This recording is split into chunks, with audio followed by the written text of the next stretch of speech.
Welcome to the Frame of Podcast. Welcome to the Frame of Life podcast. Oh. Let's try it. Frame of Life Podcast. Here's your host, Mommy. Sometimes conversations happen that you're not expecting. Today's episode was all supposed to be about how we can make smarter decisions in our business to move our business forward. And it turned into a discussion about following your intuition, trusting your gut, and iteration over perfection. Our guest today is Emily Kim. She has become a friend first that has turned into a mentor. She's much younger than me and is so stinking awesome and incredible at what she does. She's a brand photographer turned mentor to creatives, helping them make decisions to make profit and go full-time in their businesses. I can't wait for you to learn from her today some insights into what you can do to start trusting your gut and moving forward. Stories have the power to connect, and this episode is a powerful reminder of that. I learned some powerful insights into her. She's been a friend of mine for years and has become a business mentor, but I didn't know that she had this spark within her from a very young age. She shared a story in here about trusting her gut and going against the grain and doing things differently to stand out in a saturated crowd in a very competitive field. She got herself a job at Apple by handing over purple resume paper to people at the biggest conference for tech global companies, and she stood out and made her mark. She's always never been afraid to do it differently and stand in the light of who she is confidently. She's helping people do just that through her groups and mentorships online, and I can't wait for her to be our next guest up next on the show today. So without further ado, let's dive into the conversation. And while you're listening, if you find any nuggets that you think somebody else needs to hear this episode about, please share this episode with your friend. Put us up on Instagram and tag us. We would love to see it, and you help us make the show grow. So let's dive in and talk to Emily. Hello, Emily. I'm so excited to tell you about how much I love you today. So welcome to the show so I can just powder you with all of my gratitude and good words for you. Oh my gosh, I love it. Thank you for having me. I'm so excited.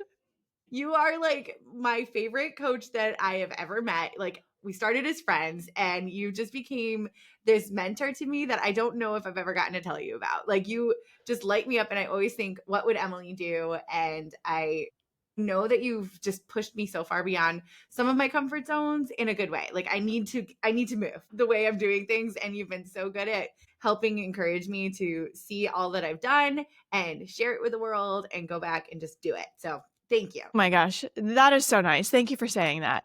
I'm glad. I know it's hard to hear like praise, but you're just. I have a hard. I receive it. I have a hard time with that.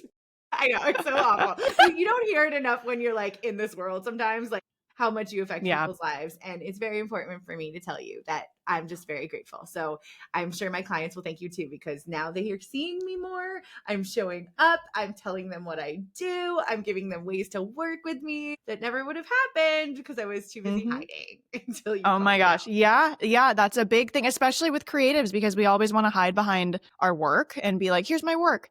It's great. And then not talk about it more. So I'm glad you're talking about it more. I know. Well, one of the ways you got me moving far beyond that comfort zone in the very beginning was your idea of iteration over perfection. I had never really thought of it that way. I've always been like, let's just do done is better than perfect. And iteration better than perfection really helped me. So can you give us a little bit more about that philosophy? Yes, I can. So everybody's heard progress over perfection. And you say it, it just kind of goes in one ear and out the other, because progress to me is very nebulous. Like, what does that mean? Progress as in I got work done. Progress as in I brushed my teeth this morning. Like, what are we talking about here? So the idea of iteration, it comes from my software background, really, because when you're writing software, you don't release a perfect app ever. It's impossible. And the way that you develop software applications, anything, is you release an MVP, a minimum viable product, and then every week or every 2 weeks or whatever, you release an update and another update and another update. And that's how the app gets better and gets to be where you want it to be. And when it came to like other creatives and photography business owners and graphic designers, web designers, copywriters, whatever creative thing you do, what I saw happen a lot is on the business side or on the marketing side, people would say things like, I need to work on my about page before I talk about this. I need to work on my service page before I talk about this. I need to do XYZ and this isn't done yet before I promote myself, market my services, etc. But you're not going to get better at it unless you actually do it. And I kept seeing people put off marketing themselves and put off posting on Instagram, whatever it is, because they were like, oh, well, I don't have the strategy yet. And it's like, well, how are you going to get the strategy if you don't get better at it first? So that's why I say iteration over perfection, because iteration means doing something. It means putting the reps in and not just sitting and doing more research where you think you're getting better, but nothing is actually happening. Yeah, you're not testing things. You're not getting real-time feedback. You're not doing anything to show you what's happening. No, a perfect example is just even this week, you had me send out an email here. So you called me up. You're like, what are you selling here? Like, when's the last time you told anybody about what you do? And I was like, well, people just like hire me. They don't need to know. And it was so embarrassing because I'm like, wait, that's not fair, because like I'm actually not ever telling people what I do. I clam up. I shy away from it because I don't have the perfect sales page. I don't know if it's going to shift or how I want to change it. And you really encouraged me to talk about it, put it out there. And if it's crickets and nobody responds, it's the first time they've gotten to hear about it. And that's the one that we can build on. And it takes 7 to 10 times for people to even register what you're saying, let alone buy. So like that can just be the first time if no one just buys. So it really took away some of that pressure and helped me try it and just say it. And then the next time I can iterate what I say and I can add to it. I can use that little bubble of, hey, by the way, I sell something. I can use that to be like, my next email is like, this is what the experience is like. Like there's so many ways you could talk about things once you start planting the seed. So yeah, thanks. Yes, I'm so glad. I loved that email. Inside your Profitable Creatives Club, you do create this space that people, like-minded people, are coming together. So I'm learning from everybody inside that group, whether we're all at different stages in our business. So it's kind of neat to see that you can still find nuggets from people that are just beginners and people who have been in it longer than you and people who might not have been doing it as long as you, but have had better successes, and you can learn from what they're doing. So you've created this space and you're teaching us. Can you tell us a little bit more about how that idea came about, how the Profitable Creatives Club grew and became what it is today? I absolutely can. It's funny because it did not even start out under the same name. I have also iterated through this a lot. So I, started my business as a brand photographer.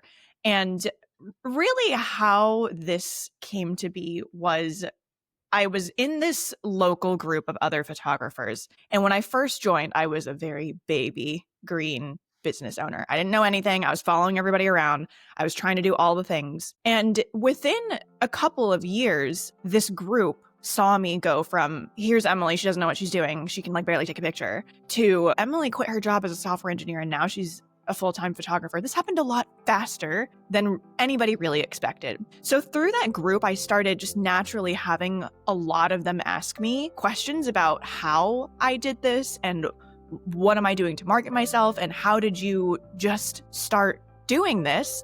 Because I know you and have been, you were assisting me a couple of years ago and now you're like, I'm going to assist you. So naturally people started asking me business questions, marketing questions, that kind of stuff. And I have always loved teaching. I've always loved mentoring throughout my life. I have always landed in this mentorship role. Even before I was a business owner, I was in software and was always helping out the interns. How can we position you in the best place to get a return offer? How can I help my peers and my colleagues update their resumes? And how can we hone in their interview skills to make sure they get the jobs that they want? How can we send out as many applications as possible so that you have things to pick from? So it's not surprising to me that I ended up here. But originally, I was like, okay, I want to help more people. I do have a framework around what I do, and I have always been attached to calling it the business side of things. I've always loved the business side of things. I joke that it happened to be photography. It could have been web design. It could have been anything. I just had a camera. So that's what my business is. And I originally launched a membership called the Business Side Blueprint. And I thought I was so savvy because I was like, this is so clever. The business side, it's the blueprint for the business side. Like, this is so great. But then I kept having to explain it to everybody every time I said it. And over time, I realized, this isn't landing. Like, nobody really understands what it is that we're doing here. And in tandem, on the side, I had started a free Facebook group, a free community called the Profitable Creatives Community. And then one day, my dear friend and makeup artist, Michelle, was like, why is it not called like Profitable Creative something? And I was like, wait a minute. You're so right. And then once she said that to me, I was like, obviously, it's going to be called the Profitable Creatives Club. So that's how I have iterated through that. And it originally started almost 3 years ago. And I've been running it ever since. And now it's called the Profitable Creatives Club. And it is where creatives come to build a full-time income from their creative business. It's wild. It's wild. And I actually was in it at the business side of things. You were. I think I was one of the OGs down there. And Yes. I was just blown away. I loved that it was the business side of things. So like it connected with me in a way that like I was learning new systems or implementing all the systems that I had already learned, but I never was putting them into place. So the business side was getting done, but I found myself when I knew it was called the business side, I was like, well, I don't have time to work on that. I'm so busy chasing all the other things. Like I don't have time. But then when it is so weird that the messaging and just the name turns your head. So I'm like, if it's called Profitable Creatives, like me showing up here, I'm putting in the work to be more profitable and to get my work out in the world to help more people. Like it's me showing up for that and the goals and the reasons why I'm an entrepreneur. I'm actually working towards that instead of just being like, I'm just working on some systems and processes. Right. Which is not the fun side of being an entrepreneur, even though you need all of that. And we're still doing all of that inside the Profitable Creatives Club. Like it's a reframe of what we're doing by changing the world. Exactly. And it's crazy to me how much clearer everything became to as soon as I renamed it, because then I didn't have to explain it anymore. I was like, it's called the Profitable Creatives Club. It's a monthly group coaching membership. And everyone's like, okay, it's easy. There's no explanation. And it can grow. There's room for it to change and iterate within that too. So it's really nice to see you walk the walk when you talk it. So because you're not just like throwing this out there and being like, just iteration over perfection, just start somewhere. Yeah. I love it. Question I have for you. What did you want to be when you grew up? Like, this seems like this is like a thread that's sort of weaved through where you've always been a mentor, but I'm so curious. What was little Emily like? What was she? Do you see her in who you are today? Oh, absolutely. Little Emily wanted to be either a content creator or some kind of business owner. I don't know if you're familiar with the game Club Penguin. No, tell me. Okay. I think I'm old. I'm older. It was a very short-lived game amongst my generation. Long story short, it's this game. You got a little penguin, you walk around, you dress it up, you make coins, and you play this game with penguins. And somehow a community of like 10 to 12-year-old kids started creating WordPress blogs around this game. So of course I had one. And I was creating content for this game and marketing my WordPress blog for people to come follow me, and why you should follow me, because I am just the best at my Club Penguin blog. And then it's so funny, on these blogs you could, in the OG WordPress days, you could customize your WordPress header. There was like a set number of themes that everybody had, and everybody wanted a header, but people weren't good at designing them. I was using MS Paint to make these. And I set up a little shop, a free shop. I wasn't collecting real money or anything, but I had a little shop where people could request headers and I would design it for them. And I had a queue and I had a line and all the things you could choose from. And if you wanted like extra stuff, you had to link back to my WordPress blog on your blog and all these things. So I'm essentially doing the same thing, just not with penguins, online virtual penguins. It's so amazing how that can happen. Like the thread it's born in you and you just learn how it really is. Yeah, my husband and I were joking, like, your interests are pretty much solidified at 12 years old. And we were just recently talking about, well, what were we both doing when we were 12? And I was like, yep, about exactly what I'm doing now. It's incredible. So how did you end up at Apple? Like, how did that whole trajectory start? Like, did you know because you were doing these websites that you wanted to start learning code? Where did this whole part of your journey go? That is where it started, through Okay. these Club Penguin blogs, because the Club Penguin blog eventually evolved into having my own like HTML website and designing these websites and making graphics for myself. And I said, oh, I can be a graphic designer when I grow up. This is so fun. If I could just do this forever, that would be great. And my dad was also in tech. And when he saw that I was enjoying making websites, he was like, you should do this. Like, this makes sense. You should get a degree in computer science. And I was like, okay, like, I don't know what else to do.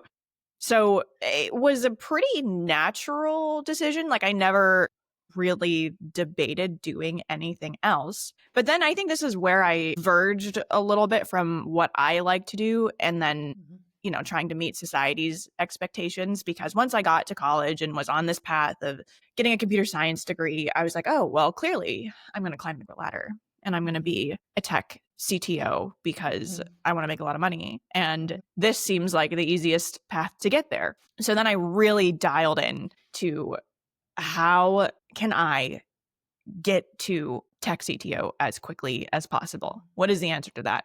Well, the answer is I need a job in Silicon Valley. And it sounds like it was a very obvious path for somebody in computer science, but just to paint the picture of how competitive it was to get there. I also went to school at the University of Alabama, and we're not really known for tech. We are known for football. Yeah, Roll Tide, right?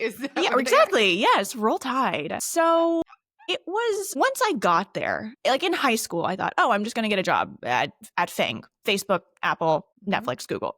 It's going to be easy. I'm going to get a degree in computer science. It's going to be easy. Well, I got there and I was like, oh, they don't come here. Like, these companies don't come here. This is going to be a lot harder than I thought. So it was this like up and down roller coaster of how am I going to get here as quickly as possible? Long story short, through a series of very kismet events, I ended up getting an interview at Apple, ended up getting the job, went there full time. It was very unexpected. I did not think it was going to happen because of where I went to school. So that's kind of how I ended up at Apple. I started college and was like, I am going to work at one of these 4 companies because this is going to set me up for success for the rest of my life. And I'm going to work there forever and it's going to be great. And I don't know, once I decide I want something, I kind of go tunnel vision on it. So it was difficult to get there, but I ended up putting myself in positions that were uncomfy, but positions where I was going to be as close as possible to these recruiters, like putting myself in rooms with people that went to top tech schools and having them be like, you go to Alabama. Like, what is a Southern girl doing here? But you got to do what you got to do. Because where did you grow up? Nashville. Okay. Yeah. It's still very far away from Silicon Valley. Yes. Very far, very far. Did you have any friends out there? Did you know anybody in the Silicon Valley area? No, actually. Yeah. So my husband and I, we met in college and we both got jobs at Apple, also through a very crazy series of kismet events. But I had an internship at Apple first. So I had made some friends through that. And then when I went full time, I knew people from there, but no one else, no one from college, no one from high school. It was just us. Yeah. That's incredible. Okay, I have to know, like, because I'm a picker. So what were you doing to set yourself apart at that time? Because I know, like, when you're in college and you're trying to stand out, and in any transition in your life, you have to position yourself as someone that people want to pick up your resume and talk to you. How did you stand out in all of the noise? What were you doing that was different? It's the same as what I'm doing now. It's personal branding. What can you do to set yourself apart? So I don't like when people tell me what to do. I don't like constraints. I don't like rules. And I also got my MBA because I thought that would set me up for success. It was fine. But a lot of the instruction in this MBA program was make your resume look the same as everyone else's because that's how the recruiter is going to skim it. And I thought, these are so ugly. I hate Times New Roman. No, like this is not going to set me apart. I look like everybody else. So one of the first things I did was actually I designed my own resume in Adobe InDesign. and it was purple. It had color. People really didn't like that. My career, what's it called? Career services. Yeah. The Yes. career type people were like, you shouldn't do this. And I was just like, well, we're going to try it. And sure enough, I ended up going to this event called Grace Hopper. It's a really big, the biggest conference for tech recruiting in the world. Well, maybe not in the world, but big, like 20,000 attendees. Where is Huge. It changes. Where was So it? yeah, it moves around. And I started handing out my resume, and immediately people were like, oh, this looks different. And they had to look at it longer, which everybody told me was a bad thing. Like, they're not going to want to do this. But it immediately caught everybody's eye. All my business cards matched too. I had like purple themed business cards. And it wasn't like this crazy over the top thing that you can't read. I just added some borders. I put my name in a different color. I just made it stand out a little bit. And it really caught people's attentions. And you know, when you're talking to the recruiter, they have the two different sides of the folder.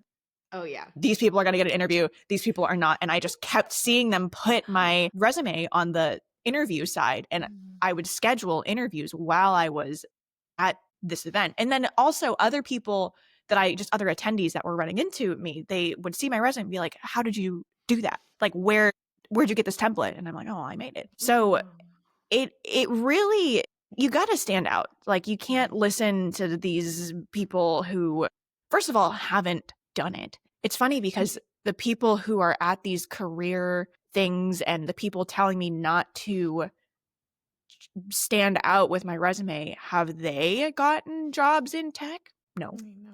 I know. I like want to cry here. Like, I don't know why I want to cry so much. Like, this is so beautiful. It's such a lesson that nobody thinks about. Like, you're always told to stand in these buckets. And it's when you're brave enough to put yourself outside of the bucket and stand for who you are and lean into that. That's where the world opens, because you kept playing to that little spark that was inside of you to know that you could continue on in your own journey and meet the goals that you're looking for and that fulfillment you're looking for, that something wasn't connecting there.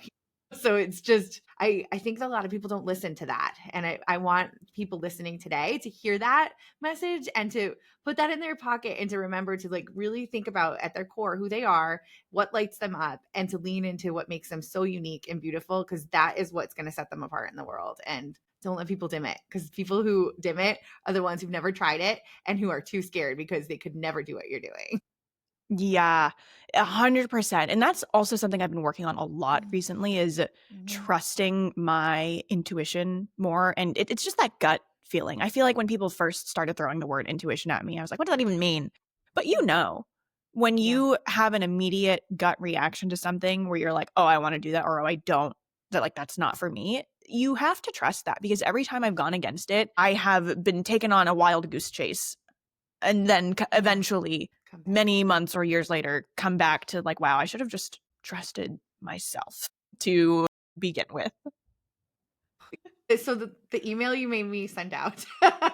So I sent this email out, and I'm just explaining like all the failures I had and the things that people told me no about. Like, so I went to high school. I had single parents growing up, and my dad went to college, but it was like, he just kind of did the state college and barely like talked about it. My mom didn't even go to college. So it wasn't on my radar to go to college, and I wasn't doing the ACT classes, the SAT preps, like nothing. So when I went to my career services in high school, they're like, oh, shoot, we forgot to tell you about the SAT and you're not going to go to college. And it was like, I was just in this bucket of like, she's not going to college.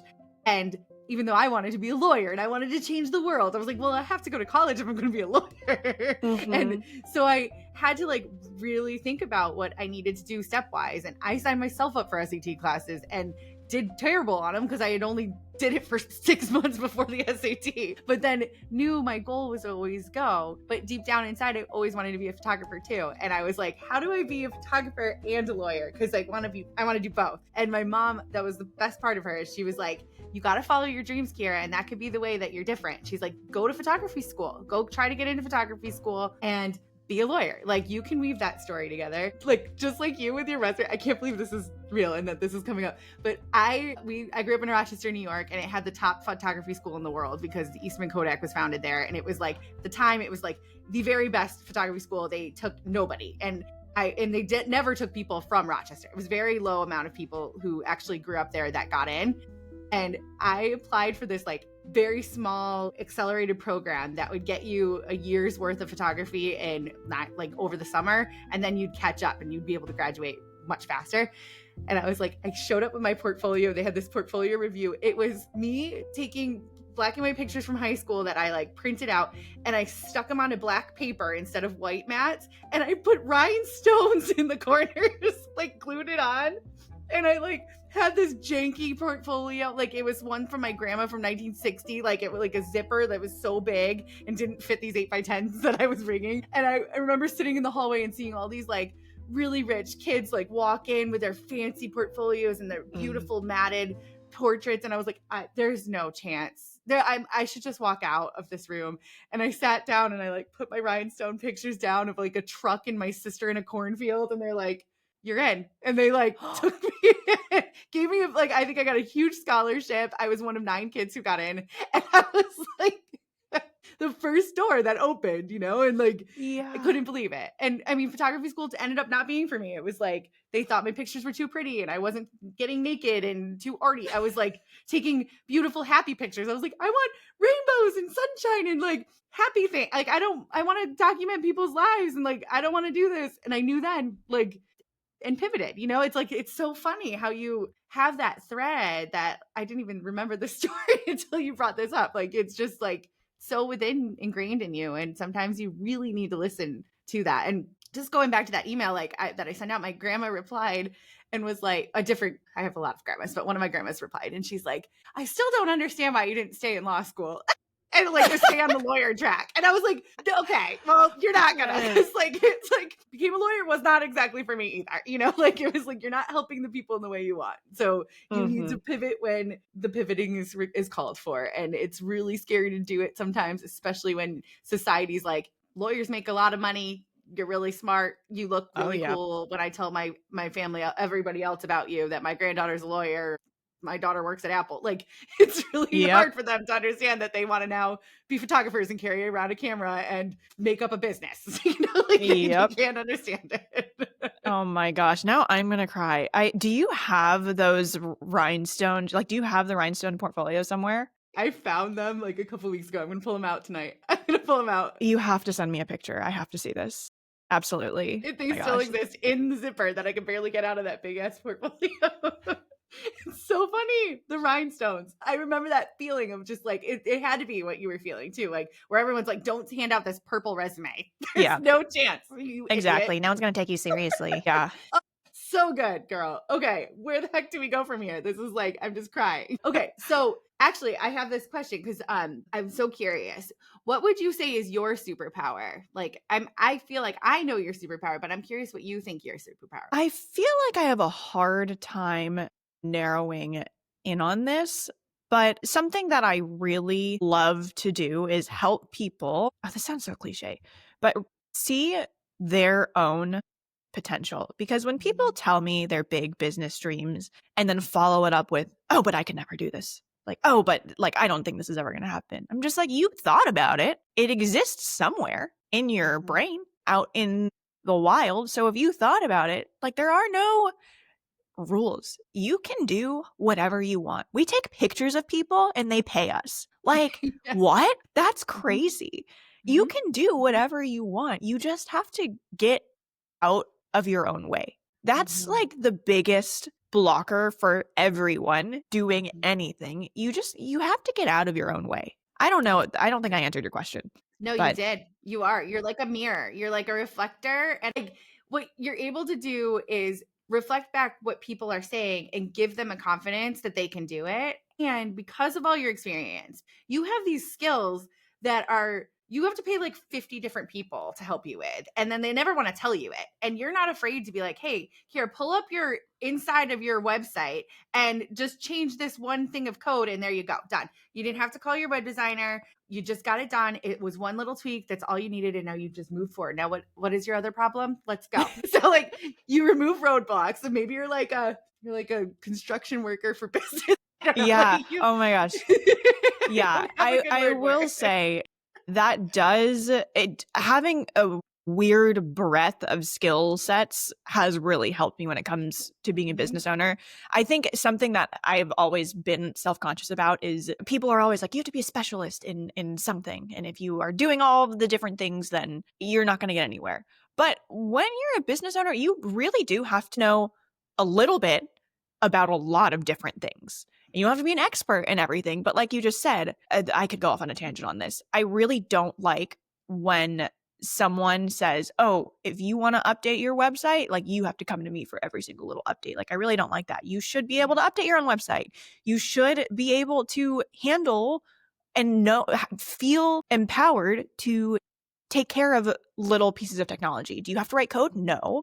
But I want everybody to not be scared of technology or scared of these things. But then once you actually do it, you're like, oh, okay, that wasn't so bad. I can do this. And then the more that keeps happening, the more you are going to feel like confident in your abilities and confident in your skills. So when you have that little bit of knowledge about a lot of different things, it just makes your life a lot easier. And I honestly, it's like not to keep pitching your club, but that's the big benefit of it is like we have access to talk to you about some of these things. You know a lot of things in there, but there's other experts. Like when someone's like, I have a tax question and I don't know what to do. There's a tax accountant or somebody who has a connection to a tax accountant that they very much trust, or someone who writes contracts for businesses. Like there's lots of different connections that are inside of there so that it's like this one-stop shop. So you don't have to sit there on a Google rabbit, like, I don't know, rabbit wheel. What is that called? Rabbit hole. Wheel? Rabbit hole. Yeah. Yeah, I'm like mixing the two. You don't have to go down that trap. I did not work for Google, clearly. So it's really helpful having a spot to go and to be able to like refocus yourself and know if you're like wasting your time and have somebody to talk to. Because when you're an entrepreneur in this world, it's really, really isolating a lot of days and you question everything. You don't know where to step, and you can spend so much time focused on learning more, doing it best, and not really doing things that move the needle forward. And like, I think you're talking about like your money maker. Do you have money making? Yes. Yeah. A piece of the new curriculum, money making versus money draining tasks. Yes. And as creatives, we like to focus on the money draining tasks. And that feels a little bit harsh, but I really want to like drive it home because as a creative, it's so easy to just watch one more tutorial, or I just need one more light, or I just need one more thing in my portfolio. And you don't. You'll be okay. You made it this far. You can make money with the tools that you have now. You don't need something else. And it's not, I feel like money draining can feel like, oh, that makes me feel bad. But the goal here is not to be ashamed of not focusing on the right things. When we're working on these money draining tasks, it's just your brain trying to keep you safe in doing the things that you are used to doing and the things that feel good to you, because you know how to get better at photography, at graphic design. You know how to do that. It's a very familiar thing. But for most of creatives, making money and selling yourself and pitching your services, that is new. It feels very unsafe because you don't have any examples in your immediate life of other people doing it. And your whole life, people have told you, you can't be an artist. You can't make money doing this. So of course, your brain is going to default to things that aren't going to make you money because you don't have any examples and you don't have any people telling you that it's possible. At least that's been my experience. I'm sure we've all had that. Or pushing you beyond it. Yeah. No, it's really hard to like get yourself unstuck from some of those things. And I give you a lot of props for just, I think 2 things we did this year that were such needle movers. We're breaking things down so small. Like this summer we did a summer social glow up where it was like, you're like, we all want to be able to just show up on social and we don't want to do it. We don't want to be here all the time. How do we make this easy? What's the easiest, fastest way? And you gamified a little challenge and it got us doing it. Just one thing, social post twice a week. That's it. Like, it was like you broke it down so simply that it wasn't like, and it has to be connected to what you're going to sell in January 2026. You know, it was like, it was just like, let's just get on there and talk about you, talk about something that's lighting you up right now. Like, but just post twice a week, period. And tell us you did it. And it like helped you get off that like fear wheel, I guess, too. Yeah. So just breaking things down so that you're moving forward. Stop ruminating. It was very helpful. Yeah, you have to iterate. Mm-hmm. This episode of the Frame of Life podcast is sponsored by The Retail Playground, a community created for retail founders, makers, entrepreneurs, and dreamers who are building creative businesses. What I love about the playground is that it's not just resources and workshops, it's a supportive community where wins are celebrated, challenges are shared, and you never feel like you're doing entrepreneurship alone. And because you're a listener of this show, you get an exclusive perk, $15 off your membership every month. I'm thrilled to share it with you. Use the code FOL15 at checkout or click the link in the show notes to join us inside the playground. Okay, I want to move to our rapid fire-ish section. That's Okay. what I call it over here. So I want to make sure that we talk about an MVP photo that you have or don't have that you would want to capture now or that you need in your camera rolls. Is there something that comes to mind that you have photographed before that is like about your life that you want everybody to see or that hasn't been captured yet and you need it captured? Yeah, you know what? I don't have a portrait of me, my husband, and my dog. I haven't taken one. What am I doing? I have a camera. I don't know. I haven't. We literally don't have one. Okay. Well, you're going to get one in this week. It's Thanksgiving. This is a great Yes. time to dress the dog up for Yes. Thanksgiving. Like, I will. must You know, like this. You're right. Done. That'll be my project. I'll set up my Yep. tripod and no excuse. I have all the things. You have zero excuse. I'm not willing to accept any of it. So that's my challenge back to you. So Okay. I can do by it. the time that these show notes come out, that Okay. picture will be in it. So get that done. And you Okay. only have 2 weeks. Yep. This will be my project for And- Thanksgiving. It doesn't have to be perfect. So let it go. Yeah. Awesome. Okay. Do you have a favorite recent purchase? Favorite recent purchase. I just did this candle making class at Candlefish on Newbury Street. Have you been there? Now I need to. So I have been trying to locate a scent that no longer exists. I have a favorite candle maker that I did photos for her back in California, and her favorite scent, or my favorite scent of hers, is called Fireside, and she discontinued it because apparently I'm the only person that likes it. And I asked her about it, and she was like, it wasn't a bestseller, so I don't make anymore, but if you want it, I'll make it for you. And I was like, oh my gosh, that's so nice of you. Well, now I don't live there, and she has taken a brief hiatus. So ever since then, this is like, I think about this candle every day. And I have come very close to it with this candle that I poured. Oh, I want to smell it. I wish I had smell-o-vision. I love Oh my gosh, Fireside. I know. I'm so sad that she's not doing this. Yeah. So I'm really excited about it. Okay. How fast do you listen to audiobooks or podcasts? What speed do you listen? Okay, there's a difference. Different levels. Fiction Yes. audiobook. I actually haven't listened to one, but I would never speed that up because that just seems Okay. wrong. Okay. Nonfiction audiobook, like 1.25. A podcast, depending on how fast the host talks, like 2x. Great. Okay. I feel better and seen in life. I'm saying. Although I do speed up fiction and I probably shouldn't. But like I just am trying to get through the books. Fair. Sometimes Fair. I'm like, I don't need the fluffery. Let's go. Tell me what happens. Just report. It's awesome. Okay. Do you have an entrepreneur hack you swear by? Yes. I mean, we all get to make our own schedules. So instead of forcing myself to work a 9 to 5 when I really don't want to work a 9 to 5, I will work when I want to work, and it goes a lot better. But the key is you do actually have to work. We can't just not work ever because we can make our own schedules. But right now, since the time changed, I've been on like a noon to like 8 or 9 p.m. schedule.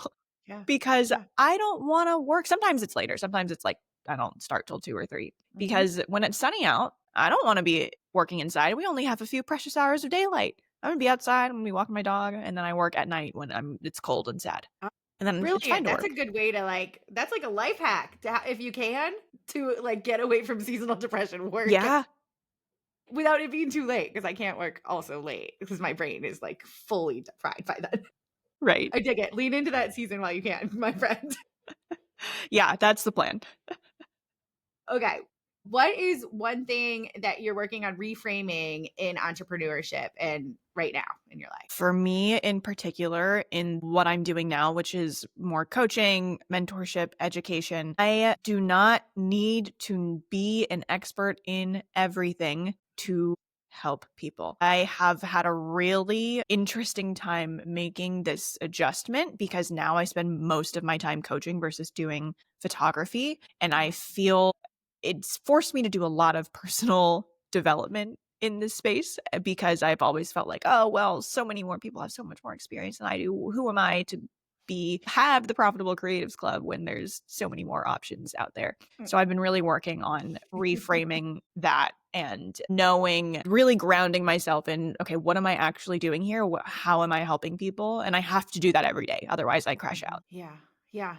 It's hard. I've had that happen even in photo organizing where I'm like, I am not able to keep up with the technology changes all the time. I can tell you what I would do and how it would be best for you to organize your photos and what you need to do. Like you need to go to Dropbox and get them off and you need to go to Google and get them off. But how to do that every time, it changes all the time.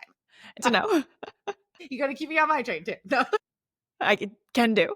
Yeah, good. Okay. Where's the best place to reach you? What do you have coming up? What can we get into? How can we get into your world? I am on Instagram at emilykim.co and on TikTok. That's a new thing for me. That's been fun. I hang out there as well. And then what I have coming up, I have my last free training of the year. It is called the 7 Steps to Make a Full-Time Income with Your Creative Service Business. I'm really excited about it because, like I said, I've been doing a major overhaul of the Profitable Creatives Club curriculum. So what I'm teaching in this class is like an overview of that, my next iteration of it. And that is happening on December 16th. And there will be a limited time replay available. Yay. Okay. I'm going to get the links to all that. I'm going to put it in our show notes. There's going to be a picture of you, your husband, and your dog. And I can't wait to see it. And I'm sure everyone listening is rooting for you to get that done. I can't wait to look too. We will. Well, thank you so much for being here today, Emily. And we will talk to you very soon. Today's episode was a true testament to trusting your gut and following your intuition. It's incredible what happens when we are young and we have this fire lit inside of us and how that never seems to go away. All of the guests that we've had so far in this Reframe series have helped me to see that we are always weaving the story of our lives from a very young age. And it's really incredible when we lean into being that person that we've always known we are. Today's episode was no different than that. Emily showed how she took her business acumen from being a Club Penguin blogger to becoming someone who works for Apple by being bold and going for her dreams, to pivoting when she knew it wasn't right and starting a business that meets who she is and where she's at today. She's helping people step into their power and to make money doing so. I'm so glad she took her time to be with us today. If you want to learn more about her, follow along in the show notes, guys. I'm putting a lot of effort into these things and I want to make sure people are seeing them. You can go to the link right below inside wherever you're listening to this episode. It has a link directly to the show notes. It's also on our website, www.frameoflife.and you can find them there. But inside the show notes, I share links to everything that our guests are talking about. I'm also linking our sponsor in the show notes so that you can get to Up Next and jump into the retail playground. If you're a retailer looking for a community of like-minded business owners and you need support, the retail playground is where you want to be. If you're a creative and you're looking for some more support on the business side of things, you definitely want to jump into the Profitable Creatives Club. Meet me inside there. I am showing up there weekly and doing the reps to continue to grow my business to be what it is that I want it to be. And that's changing all the time. So thank you for being here. I'm so glad you're here. If you've enjoyed this episode, please share it with a friend and let me know in my DMs at Frame of Life Project on Instagram what you thought of it. I'm grateful again. I will keep saying that till I'm blue in my face. Thanks for being here. Talk to you next time.